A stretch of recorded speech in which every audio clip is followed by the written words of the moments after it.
Ancient Rome, around 90 AD. It's a time of legendary heroes, notorious emperors, and gigantic spectacles. Chariot racing was by far the most popular sport in ancient Rome. As passed down by many ancient sources. There's this excitement, there's the fans going crazy.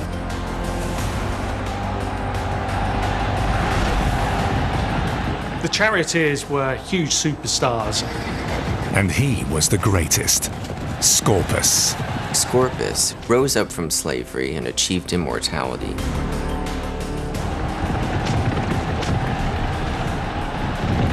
Experimental archaeology reveals astonishing details. This is not like the Ben-Hur chariots. This is a sleek racing machine.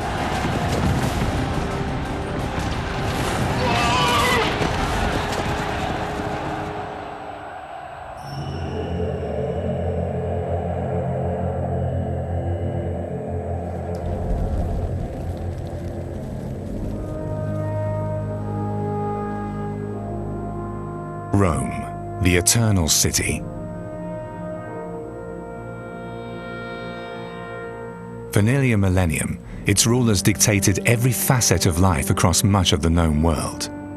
By 90 AD, the empire is reaching the peak of its power. It's 30 years since large parts of the city burned down under Nero.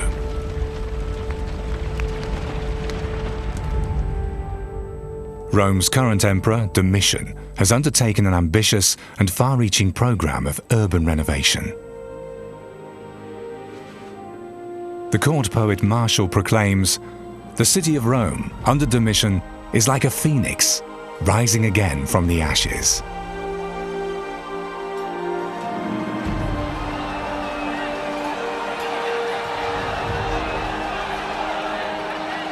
Domitian is the third emperor of the Flavian dynasty and is deeply disliked by the Senate and the Roman elite. However, he maintains huge popularity amongst the people.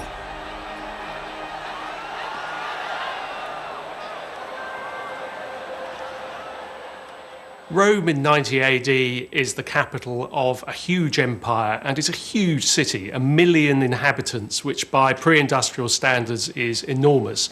No city gets to that size until London in about 1800. So everywhere there were people, there were crowds.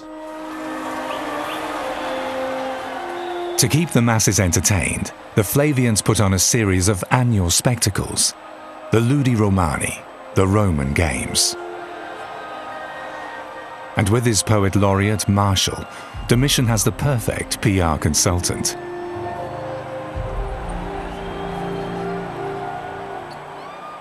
I think spectacles are a big thing of the Flavian brand. The epigrams written by a Martial, which were written to commemorate the spectacles put on by the Flavians, including the inaugural games at the Colosseum under Titus. And so clearly it's part of the brand. There's an association of having given Rome back to the people after the dreaded Nero, and he's continuing this association. The greatest spectacles the emperor can give to the people are the chariot races. They are preceded by a series of opulent and grandiose celebrations. It was obviously great fun, the huge thrill of the excitement.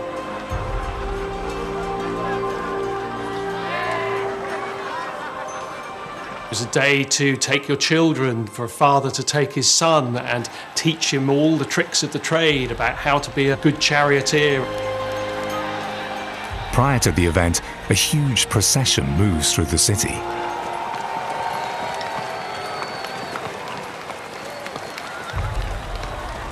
The whole of Rome is on their feet. Domitian wants to be seen to be popular, and he wants to be seen to be giving people the kind of entertainment that they really loved. By then, Rome is the greatest city on earth. And the Circus Maximus, in what is now the Piazza Navona, is by far the largest structure ever built in the Roman Empire. 3 times the size of the Olympic Stadium in Berlin. Many emperors strove to embellish it and thereby to leave their mark.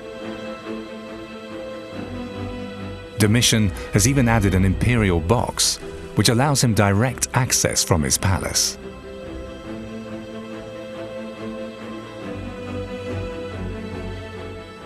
The Circus Maximus is the Roman circus. It was the most famous known in the whole Roman Empire. It's the biggest, the oldest, the circus where you would want to be.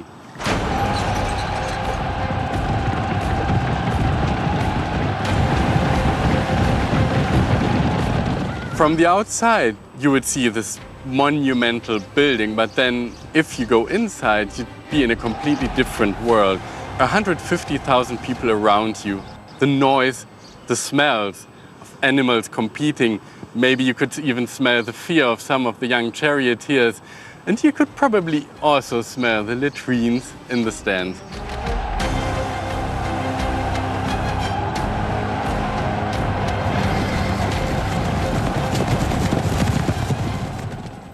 First and foremost are the Ludi Romani, the Roman games, which are held in honor of the gods, in particular Jupiter, the protector of the state and the laws. For the occasion, his statue would be removed from the temple of Jupiter and solemnly paraded with other gods through the bustling streets of the city.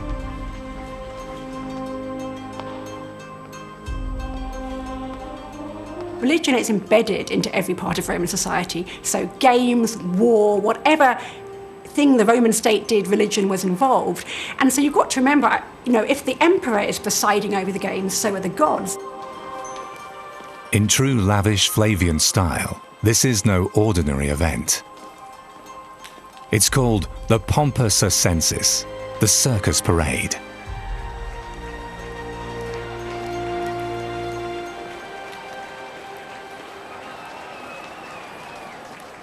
There was this amazing procession that went through the city of Rome, known as the Pompa. We get our word pomp from this. And this is a really huge and impressive procession that snakes its way through the city of Rome and ends up at the Circus Maximus. A Greek historian, Dionysius of Halicarnassus, has given a detailed description of the Pompa. Pompa was received by the crowd, and they were crying for the emperor. They were crying for Domitian. You are our hero. You organize for us these great festivals.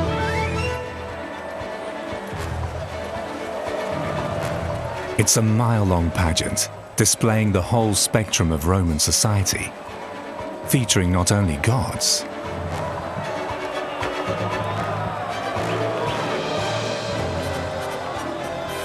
but also actors, musicians, athletes, and benefactors.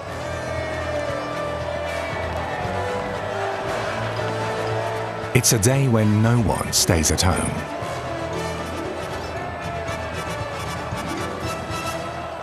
But the true stars of the parade are the charioteers.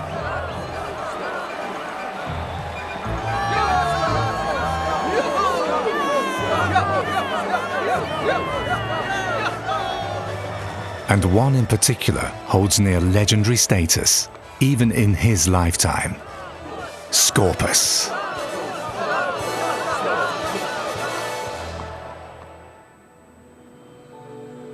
In the Museo Lapidario in Urbano, Italy, there is a remarkable piece of evidence which reveals who this champion was and shows the extent of his fame. American archaeologist Sinclair Bell has studied it in detail. At first sight, this monument doesn't look like anything special. At the top, what we see is the deceased himself at a funerary banquet, holding a wreath and being crowned by a small Cupid-like figure. Like other Romans, the idea seems to be that he wants to be seen celebrating the high life. We have here a dedication to the gods of the underworld, and it tells us that the monument was dedicated to Titus Flavius Abascantus, he was a clerk of the courts, and that the tomb was set up by his wife, Flavia Hesperus. But what makes this monument really special is the scene that we have here. The charioteer with his 4 horses in a quadriga. Now we know that it's the charioteer's name is inscribed over his image, Scorpus. Along with that, we have the names of his 4 horses, Ingenuus, Admetus, Passerinus, and Admetus. So here we have the tombstone for a Roman bureaucrat commemorated by his wife with the image of the sports hero of his day. But why? The image of Scorpus isn't just alluding to her husband's favorite sports hero. He's actually acting as a kind of good luck charm or talisman. Scorpus was immortalized by Martial. O Rome, I am Scorpus, the glory of your noisy circus, the object of your applause. The charioteers were huge superstars, and because of their celebrity status, even the emperors would like to associate themselves with them. Now, partly this was because it would mean that some of the glamour would rub off on them. It also reminded people of who was paying for all this entertainment. But perhaps above all, it showed that the emperor shared the passions and the enjoyment of the people, that he had something of the common touch about him. In ancient Rome, the world of entertainment and the sphere of power are closely interconnected, with emperors and public idols sharing a common platform. Hail be with you, Caesar. And may victory be with you, Scorpus. If you survive the race. Yet the question of who is the biggest star makes personal interaction between emperor and champion a tricky business. Martial, while idolizing Scorpus, is very clear that the games are in honor of Domitian and would be nothing without him. There with our eyes and minds are we, Caesar. So utterly do you alone hold the thoughts of all that the very crowd of the great circus knows not whether Passerinus runs. Passerinus is one of Scorpus's horses and enjoys a degree of fame and veneration that even rivals the emperor's public standing. One of the most famous terms to come out of the Roman world is panime circenses, bread and circuses, which basically means keep the masses fed, keep them entertained, and they will be happy, they will be pleased with who's in control, and they're not going to revolt or riot against you because they'll be too distracted by everything that's going on, and they're not going to have empty stomachs to be angry. The games are a huge political barometer, since this time of the year is the only occasion when the emperor can gauge how he is perceived by the masses. The satyrs, mythological companions of the wine god Dionysus, represent the rowdier elements of the pompa, where their subversive nature takes charge for a day. The hierarchy of the world is turned upside down, with satyrs conversing directly with the emperor, making fun of him.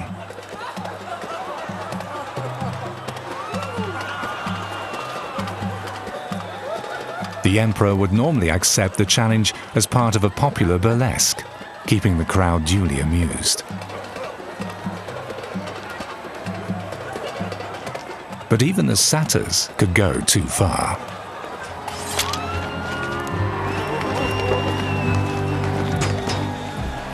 Though all classes came to admire Scorpus, chariot racing as a profession is regarded as improper for high-born Roman citizens, since charioteers come from the humblest of backgrounds.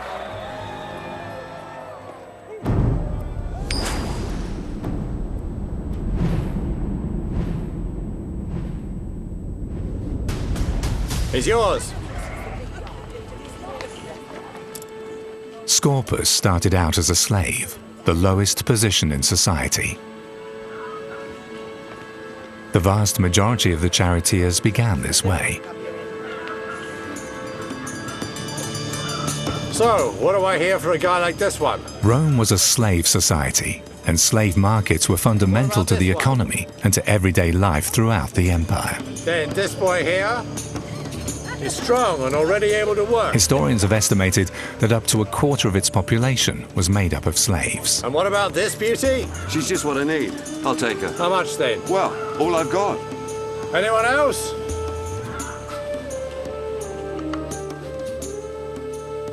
In the British School of Rome, archaeologist Sinclair Bell has found some interesting evidence on the background of charioteers. This book is the Corpus Inscriptionum Latinarum, or the Corpus of Latin Inscriptions. One of the things that this book does is tell us about the social and legal background of charioteers, including information that we can glean from their names. For example, we have the inscription of Crescens, and this inscription tells us that he was a charioteer. He died at the age of 22, and so we can work out that he began racing at the age of just 13, and thus his career probably would have started when he was about age 10. We can also get information about his legal background. All Roman citizens would have had a three-part name, or trianomina, but Crescens has just one name, which tells us that he was born a slave and that he died a slave. The collection of Latin inscriptions yields yet another interesting discovery. A few pages later, there is a record of a relief from the tomb of Diocles, another of the great names in chariot racing. It lists many victorious champions of his era, and one special mention goes to one Flavius Scorpus. The fact that Diocles honors Scorpus so prominently tells us how famous he was at the time. The inscription even documents the number of his victories, 2,048. Yet it tells even more about him as a person. Even a short name like Flavius Scorpus is really informative. He lacks the three-part name of a Roman citizen. Flavius refers to his former master, and Scorpus tells us that he's probably of Eastern European origin.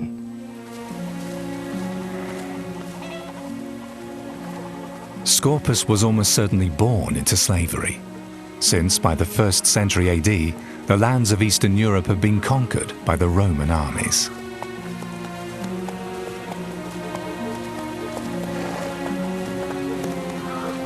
Go on, boy. Slaves were property without any rights of their own.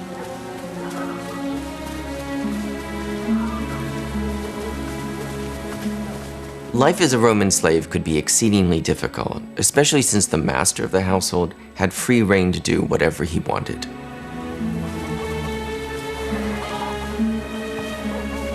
Working on a farm would have been very common for a slave boy. He would toil for long days filled with back-breaking work and little prospect of any change ahead. Yet there is a beacon of hope. One of the distinctive features of slavery in Rome compared to slavery in Greece is that a slave had a possibility of freedom. And so this is built into the system, and it's part of the way in which Roman slavery works. So slaves could be bought and sold, they could be bred on your own estate, but also you could hope if you got lucky, especially if you were a household slave, a city slave, that you might work your way up and buy your freedom at the end of it all. Some wealthy Romans keep racing stables. And this is where Scorpus might have come into contact with the exciting world of the charioteers. Is this a chance for a way out of his miserable existence as a slave? One charioteer who survived to retirement age after 1,000 wins was Communist, and he went on to train young talent. And there are other veterans of the circus, albeit rather few, who had survived their active career. Under their critical eyes, a whole pool of striving youngsters is learning the ropes, all clinging to the hope that one day they might get their big break and become a charioteer. Nearly all charioteers started off as slaves. They were sold into the business by stable owners, and they were keen to do it because it was an opportunity to win freedom, to win money, to win glory, above all to get out of the daily grind of being an ordinary slave. Steady, steady. But the path to freedom and fame is one of sweat and pain.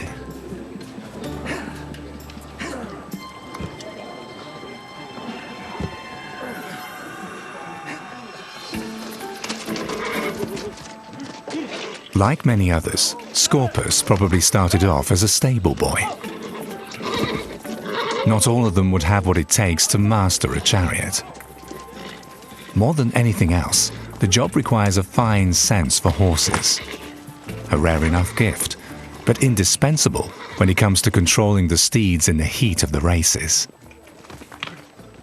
They must obey and trust their driver and react to the tiniest adjustment of the reins.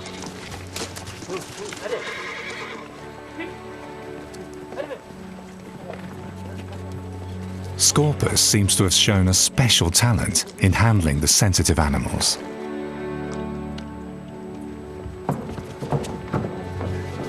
But a successful charioteer also needs great skill and a body of steel. For a trainer, always the question, is my pupil the right one? Shall he be a great victor? And in the case of Scorpus, it was right. He must be prepared for everything. Accidents are rife. There is not only the danger of flying off at bends, some daredevils even risk a collision to force their opponents out of the race.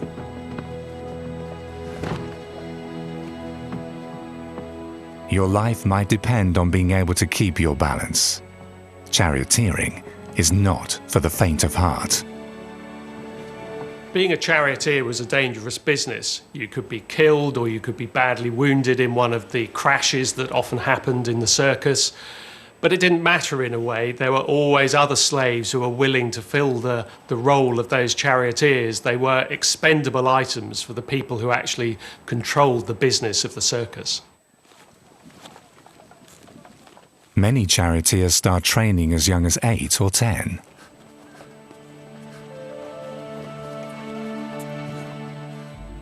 Yet before they are entrusted with a proper chariot, they have to undergo years of intensive instruction as a driver, constantly learning from others.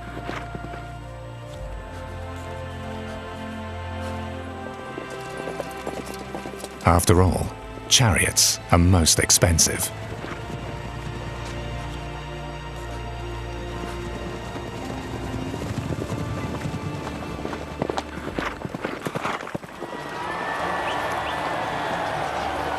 Yet the attraction of races was such that they never ceased to capture the imagination.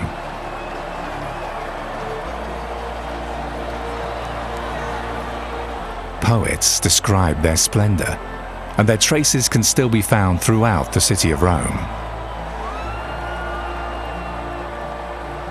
To this day, when we think of the ancient Roman world, the chariot race comes instantly to mind. Due to the mass appeal of the games, there are some astonishing leftovers. Even back then, there was merchandising, fan articles and children's toys which were on offer in the stalls outside the circus. No, not this one. Put it down again. The boy will just love it. Look here. How much? 3 sesterces. That's pretty. It's to one of those toys that we owe our knowledge of how exactly the ancient chariots were built. Thanks. We'll take it. 2,000 years ago, this was the pride and joy of a Roman child. It was found in the Tiber River at the end of the 19th century.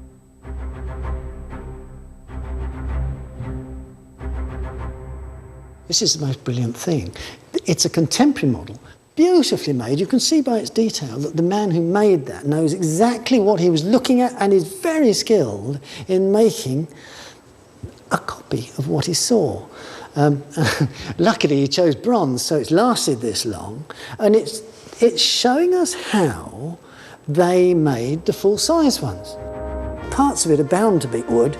It's going to be a lightweight thing, and it's just a brilliant design. Robert Herford has an ambitious plan: to build a fully workable replica based on the find from the Tiber.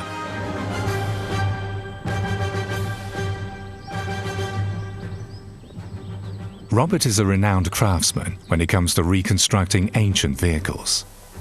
First step, the frame. A solid strip of wood is exposed to hot steam for several hours until it becomes malleable. It's a time-honored technique, and just the way the Romans would have done it. We've got to be fast with this, because if the heat goes out of the wood, it won't bend. The frame is made up of 2 wooden strips bent into horseshoe form and then covered with leather. One strip will later become the platform for the driver. The other one serves as a kind of railing at the front.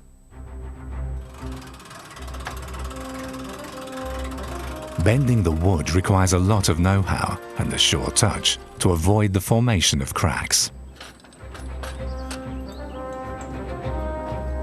The fibres we softened, they've slid over one another, and as they cool down and harden, they will solidify in that shape, so the thing will retain the shape that we've given it. Having cooled off for 2 hours, the wooden strips are assembled, and the basic structure of the chariot takes shape. Next step, the wheels. This, above all, is a matter of precision. The wooden parts, the spokes, the hub and the segments of the wheel must be interlocked without a millimetre to spare. The model for this wheel was found in Scotland and could be dated back to 142 AD.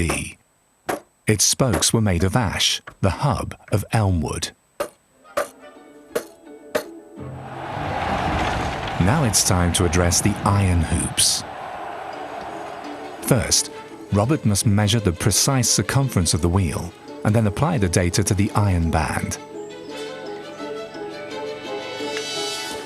Again, absolute precision is paramount. Once ready, the hoop must fit the wheel perfectly.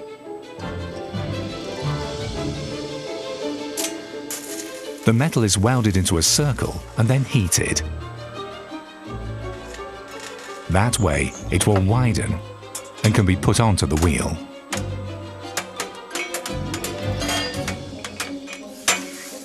While cooling off, it will retract and tighten around the wood.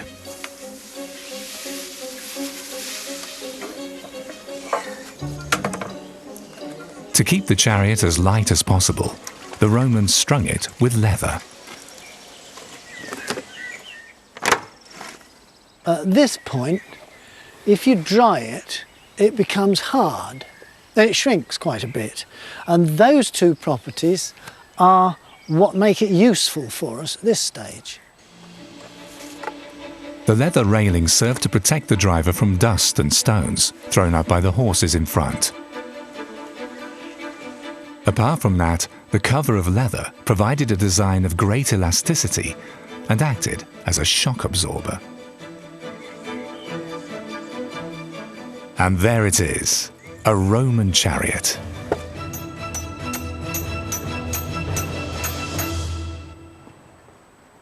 For Scorpus, however, all this is merely a dream.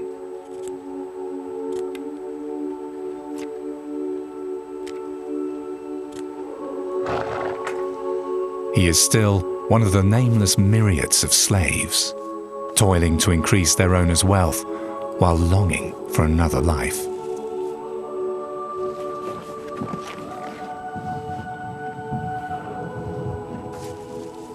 And this one.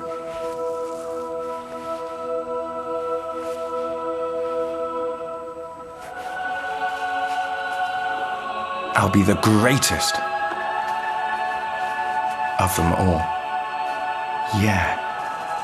You see me? I'll be the greatest charioteer. No one will ever beat me. Huh?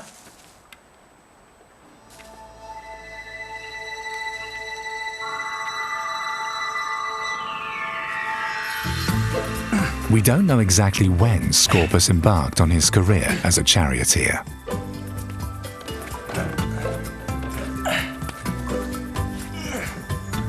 We can say, however, that at some time or other one of the racing stables took him on as a promising young talent.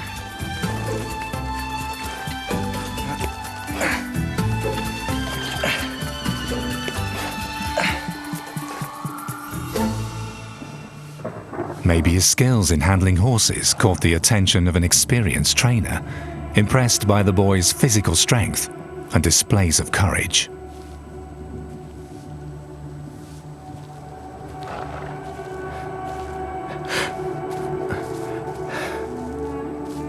Like horses? Yeah. Chariots too?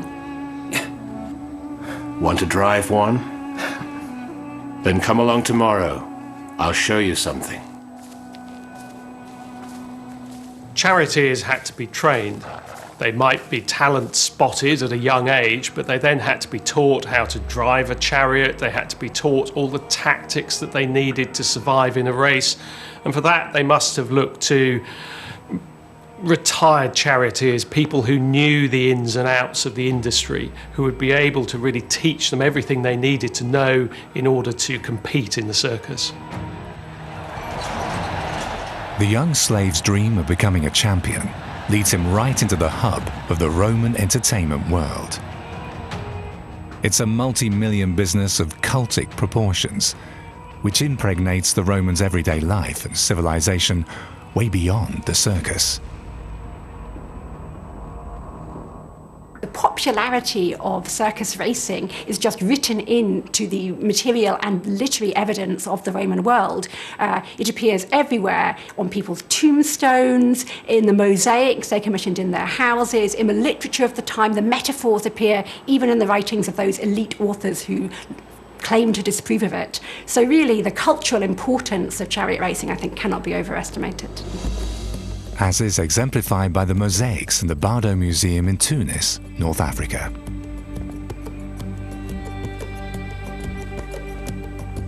Historian Carolyn Willikers has researched the importance of horses in ancient cultures.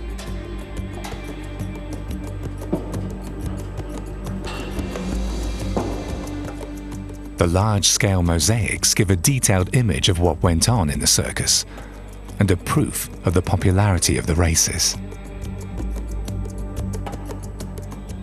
So what we're looking at is a 6th century mosaic. So it's from a later period, it's Byzantine, but it shows a traditional circus scene.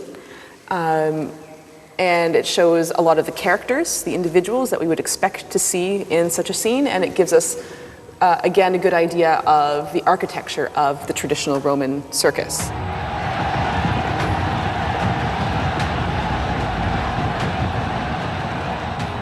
One of the things that is unique about this mosaic is that it does depict the audience, but it's an unusual depiction of the audience because they're very passive, which is not what it would have been like. If you read any of the literary descriptions of a day at the races, you know, there's this excitement, there's the fans going crazy, yelling and jumping up and down and urging on their teams and almost riding along with the drivers.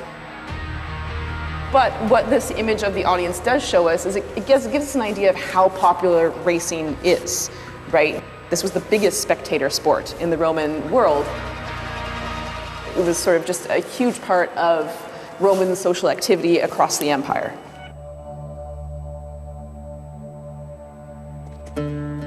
The charioteers, of course, were the stars.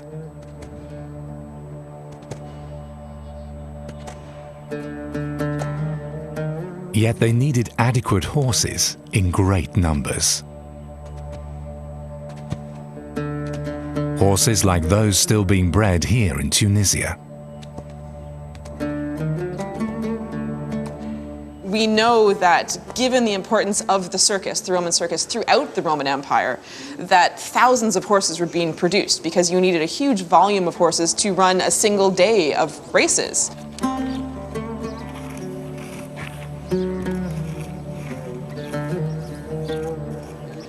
One of the reasons we know that North Africa was producing some of the best and some of the largest number of racehorses, but also some of the best racehorses in the Roman world, is because of inscriptions like this one right here. It's basically recording part of the career of a charioteer named Avilius Teres, and it's from the 1st century AD, and it's a list of horse names. And they have names like Romulus, Dromo, and 37 of these 42 names have the initials AF after them, which means Africa. The charioteers of antiquity were looking for horses that combine speed, strength, and endurance.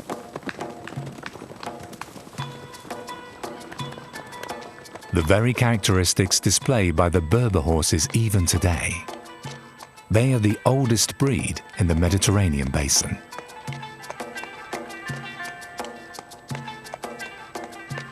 Khadija is an expert on Berber horses and knows their distinctive features. What are the physical characteristics that identify a barb from other horses? The first thing is the head. So the head is very typical, especially for a convex profile. Okay, so the head comes out. Yeah, comes out. The eye is like an almond. An almond, okay. Yeah, and the nose, the nostril are not square like Arabian horses. More angled, more rounded. Yeah. And what about, he's got a very unique looking neck. Yeah, very beautiful neck. It's thin and large. It's very strong. Very strong. So he can trail. Pull really well. Pull, yeah, the chariots. And, so they can work for many, many hours without getting tired. And they have a very strong hoof too.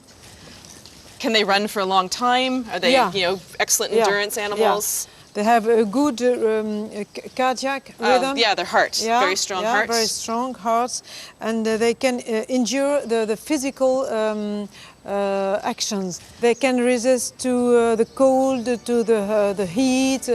They can live in the desert, in the mountain, everywhere. So they're very special. Yeah.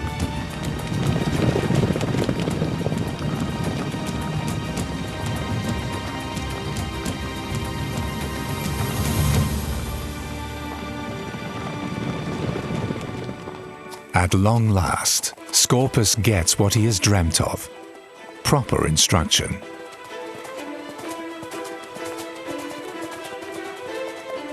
The stable decides to give him a big build-up. For the owner, it's a gamble with an uncertain outcome, yet it may yield enormous gains. Seen in today's terms, a victorious champion is a multi-million-dollar asset for his stable.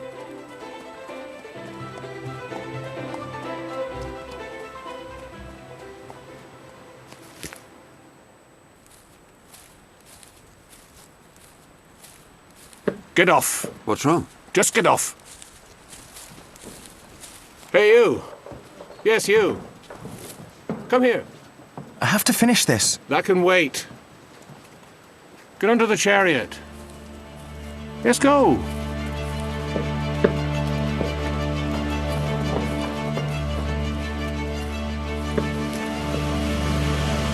Scorpus has made it.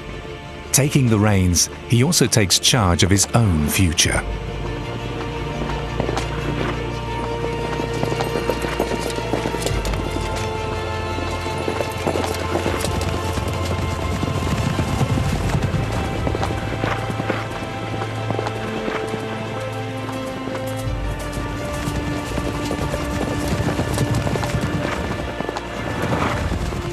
Now it's up to him whether this path will lead to success and finally freedom.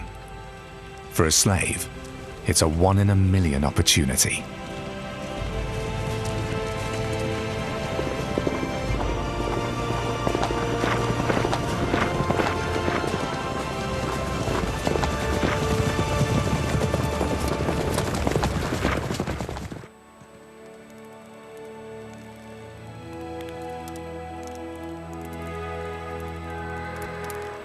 Once I was like you. You must learn to read and write.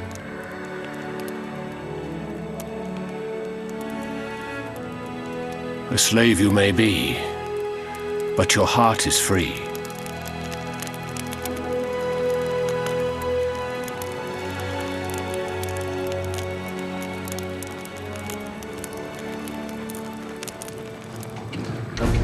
Two 2,000 years on in England, the replica of the ancient chariot is about to be put to the test.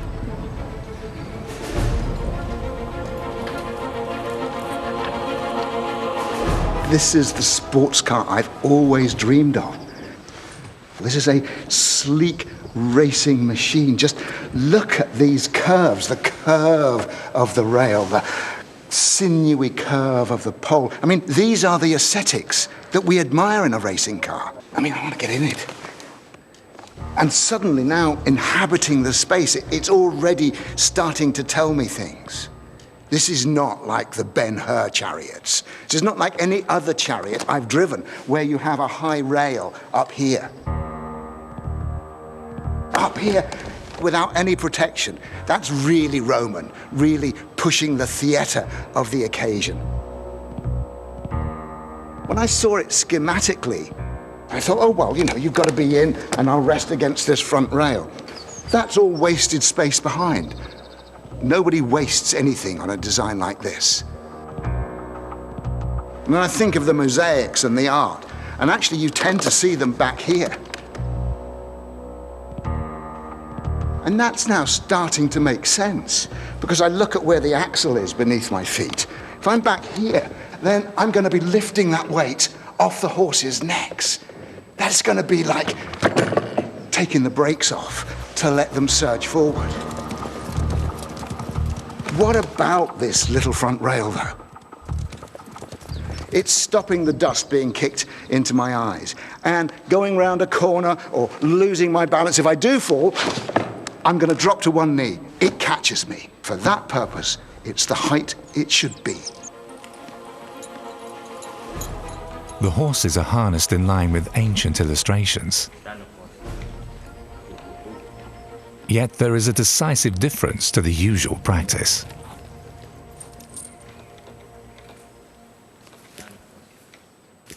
The way regular horse and carriage works is you've either got the horse between two wooden shafts, which come down here, either side of the horse, or you've got a horse collar or a breast harness, which attach to the chariot with a strap called a trace. So this would attach to the vehicle, see, and that's what they pull with. They pull on this.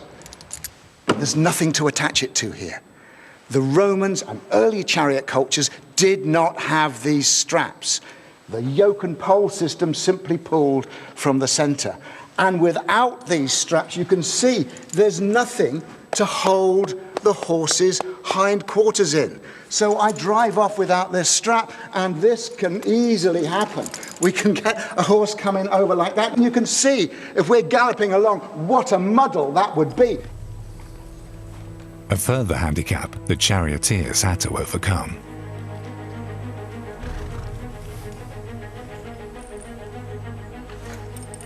Let's give it a go. All right, lads, walk on. Get up, Seamus. There we go. Good lads. Trot on. Trot. Trot, trot. On the sand track of the Circus Maximus, the chariots would reach speeds of up to 40 miles per hour.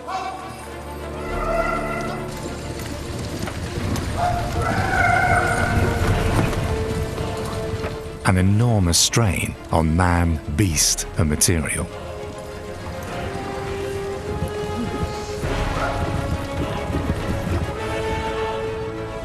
The replica has passed the test with flying colors. Oh! Good lads. Well, that was thrilling. I mean, to drive two magnificent horses like that at speed. I found it great standing at the back of the chariot here, just behind the axle there, so I'm lifting the weight off their backs, letting them use their power and go on. And I found that my feet were pushing into the sides.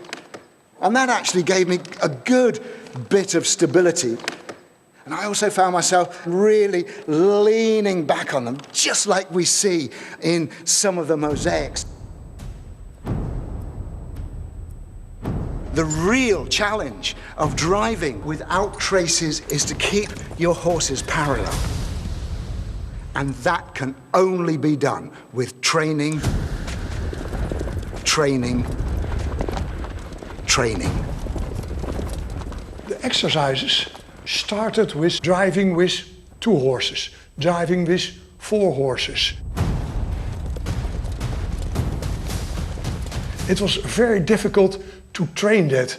And when you had the ability, the skill ability to do everything, then after a few years you could go to the arena for your first race.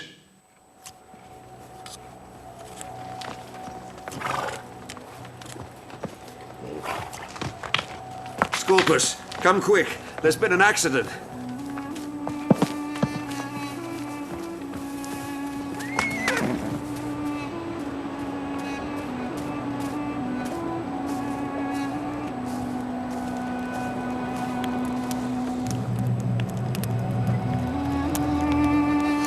What happened? I got careless. Go to Rome and win a race for me. Do it for me, Scorpus, my boy. Take this along.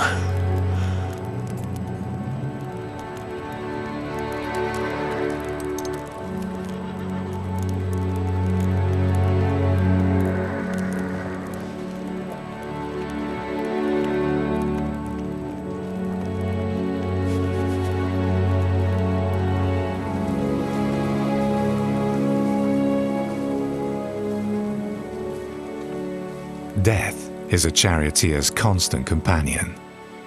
Their life is at risk in every race, and there are several of them on each day of the games.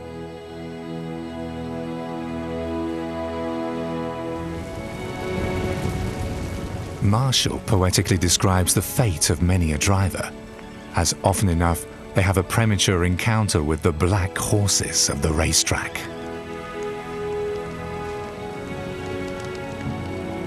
Yet it's a risk the men willingly accept for fame, wealth, and the prospect of freedom.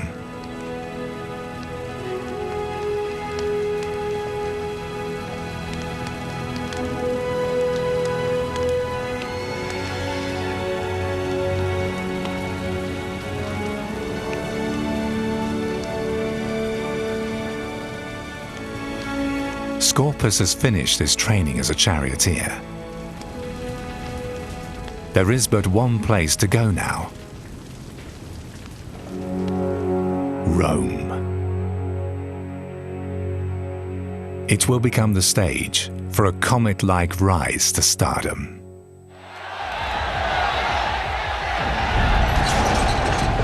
Part 2 of The Greatest Race follows Scorpus's career as the darling of the Circus Maximus and will reveal further secrets of ancient racing. This is a completely different sensation. The races would have been very violent. Their traces can still be found. This is the crucial point where the race is won or lost. The Roman entertainment business reveals its astonishing details, as well as its dark side. You could pay someone to put a curse on the rival team. A glimpse behind the scenes of the ancient equivalent of Formula One.